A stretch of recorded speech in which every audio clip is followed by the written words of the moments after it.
Nigerians in diaspora are making a mark all over the world. And with vested interests back home, how can the partnerships home and abroad profit the country? That's our focus on Special Report. Nigerians in diaspora are a very significant number of Nigerians living abroad. Some estimates give the number as at least 15 million people, with many Nigerians living in the UK, the United States, Canada, and many other countries as far-flung as China and Australia. While the immigration has led to brain drain in sectors back at home, Nigerians in diaspora play an important part of socio-economic development. The Director General of the Edo State Diaspora Agency connects the dots.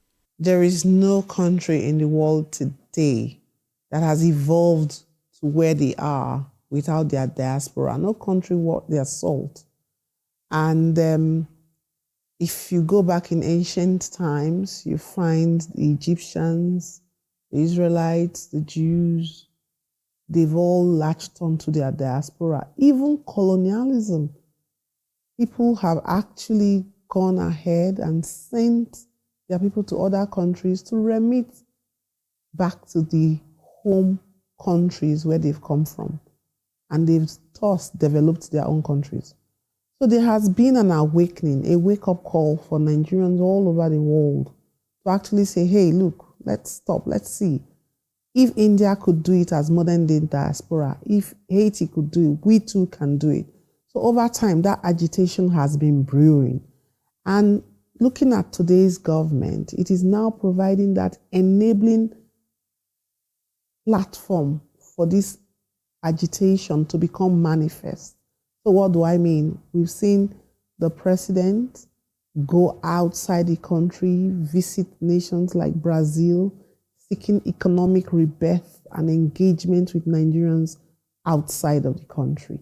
We've seen how he's empowering NIDCOM, the Nigerians in Diaspora Commission, led by our big sister, Honorable Abike Dabiri. We are seeing how Honorable Abike Dabiri and her team are saying, we welcome you diasporans, come home.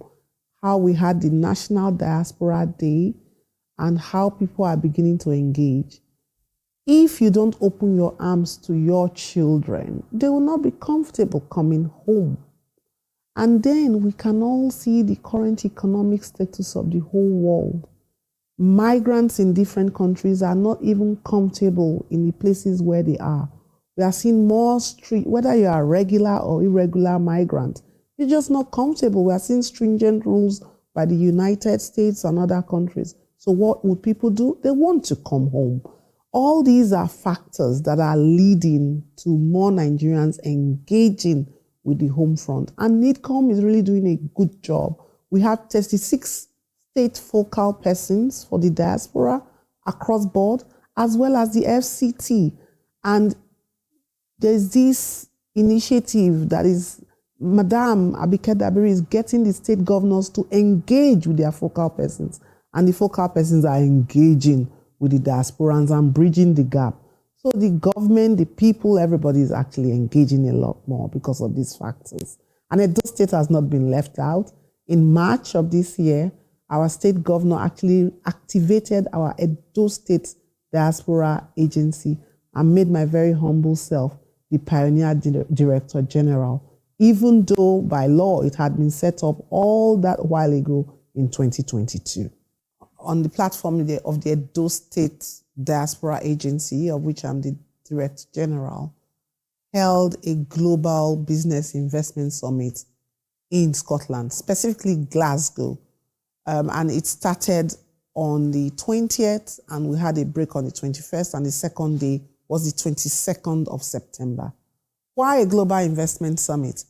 I mean, people would say, oh, why don't the investors come home? Why do you have to waste money and go and meet them in wherever they may be? And I tell people the simplest way to explain this is think about going to the market. When you go to the market, you actually will find what you want displayed, and you make your choice. You make informed choices. You may need to haggle with one or two sellers, but eventually you make an informed choice. It's the same thing.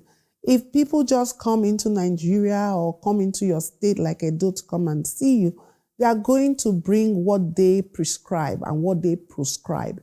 But when you have investors congregated in a place, in a particular room, and you have key stakeholders from different sectors in a state, in this case, it was Edo State coming, then that was actually an epic event, the first of its kind, organized by the Edo State Diaspora Agency for Edo State. I want to thank His Excellency, Senator Monday Okpebholo, for arriving on the 19th and then engaging with the people culturally, because you just can't come and do a summit in the UK and then run back. But he engaged with the people culturally, took out time, spoke to them, even after the cultural day on the 20th. And of course, on the 22nd, which is a Monday, the investors were all ready. They were sad. Someone asked, he said, why did they not do the investment summit on the Sunday? Please, investors are at work. They will come only on a working day. And it may interest you to know that we had people from Germany, from France, from the UK, from California, all there. We had the Nigerian Capital Development Fund Group led by Hareta Oralusi. We had people from VG Energies as well. And it was really, really good. As Nigerian turns 65, I believe what the government should be thinking about a lot more, and by extension, the subnational governments, is how to add value to human life, how to think globally and act locally. And this is where Edo State is blazing the trail right now, because arising from this investment summit, and even right now arriving Abuja are the investors we just spoke about. But they are not just going to be in the capital city, they are coming to Edo State and they are going into the local government areas. The way the Edo State Diaspora Agency has been fashioned is that we have liaisons in different countries around the world, but importantly, we have liaisons in all the 18 local government areas in Edo State, as well as the senatorial districts. So it simply then means that when these investors come, they are going to sit down with the state government, they're going to actually tailor the interventions, and they are going to work with their local implementation team to ensure that local content is actually employed in doing the work. And I want to be very, very clear about this. We cannot do these projects, because when people hear these things, they just think, oh, they'll just bring them on. You have to draft a contract with Edo State if you're an investor, first of all. And then when you do that, the details of the project are going to emerge. The trenches in which, when I say trenches, I mean the periodic time frame between which amounts will be brought into the state are going to be agreed. Take agriculture, for instance, and walking down the value chain of maybe an agricultural produce, like maybe just, let's take simple cassava. You're going to discuss and find out, create the value chain, we then determine the job creation. Because when you know that, okay, it's going to take me 60 people, for instance, to cultivate so and so hectares, and then it's going to take me another 40 people to work in this machine that is going to process the cassava into, maybe, simple example, flour, and it's going to then take me another 10 people to bake bread. Then you can now plan for the job you are creating and come out with the numbers. It's the same thing with mineral assets. Currently, I'm very pleased that Edo State has procured licenses for all the minerals that exist in our state, especially in Edo North. And it's the geoseismic assessment or survey that we now need to do. This is where companies that, like the European African Chamber of Commerce, will bring in the technology, bring in the people to come and do these assessments and draft the contracts from beginning till the end, so that they will know how long can we do the mining for, how deep can we drill for, how many years will this last, how many people can we employ, where are we getting these people, what cadre of people are these, and this is what is going to benefit the Edo State people. Furthermore, anywhere you have these industries or these investments taking place, The roads are going to be tarred going to that place. There's going to be power coming to that place. There's going to be water coming to that place, and the community is going to benefit. Thank you for joining us on Special Report. I sat down with the chairman of the Nigerians in Diaspora Commission, NIDCOM, Honorable Abike Dabri-Arewa, and began by asking her observations on the growing influence Nigerians in diaspora have and the Commission's impact thus far. First thing is, we are even talking about them. Before, nobody talked about the diaspora. So diaspora issues and the influence and role of the diaspora is now on the front burner of every conversation. Look at the issue. Okay, we keep talking about remittances.